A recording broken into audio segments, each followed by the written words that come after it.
Sehingga dari cerita-cerita kitab seperti ini di kitab Ihya, saya menyaksikan sendiri guru saya Kiai Haji Maimun Zubair, bapak saya mulai cerita orang-orang soleh dulu. Itu bertetangga dengan siapapun nggak masalah.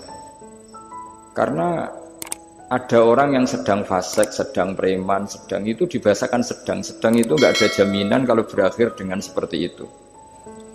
Jadi bagian dari kearifan kiai-kiai berbangsa dan bernegara karena tidak pernah menstigmasi bahwa orang lain itu lebih buruk ketimbang kita.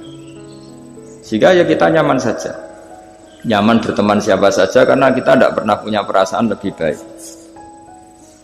Nah di sini kenapa para kiai itu fleksibel berteman berbagai kelompok karena tidak pernah merasa lebih baik. Atau dalam bahasa terkenalnya disebut tawaduk. Jadi ketika orang merasa lebih baik, maka akan ada keangkuhan. Keangkuhan ini melahirkan sentimen. Sentimen ini lama-lama menjadikan sosial yang nggak sehat, bisa chaos.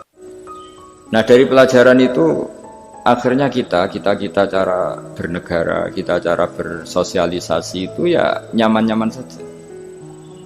Karena Allah Ta'ala itu membuat status sebenarnya itu di akhir. Disebut husnul khotimah atau su'ul khotimah. Jadi banyak di cerita orang-orang dulu, orang yang nyantri dari awal niat nyantri, nggak jadi wali. Sunan Kalijogo yang pertama kenal Sunan Bonang karena ingin garong, karena ingin begal. Dalam cerita-cerita yang legendaris itu justru jadi santrinya dan jadi wali. Jadi perkenalan yang awalnya tidak baik, berakhir dengan baik. Kadang-kadang perkenalan yang baik berakhir dengan kroni, dengan macam-macam yang tidak baik.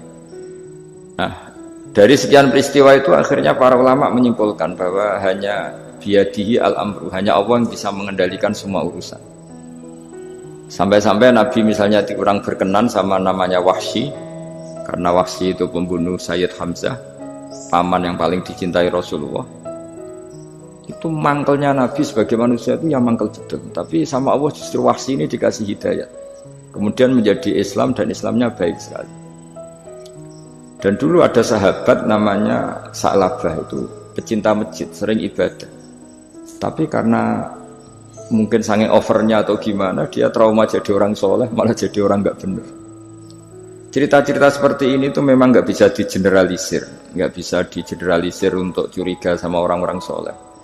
Tapi saya pastikan cerita seperti ini tuh melahirkan kearifan bahwa manusia itu akan selalu dalam tanda petik ketakutan, dalam kekhawatiran bahwa mereka tidak bisa mengakhiri hidupnya dengan baik.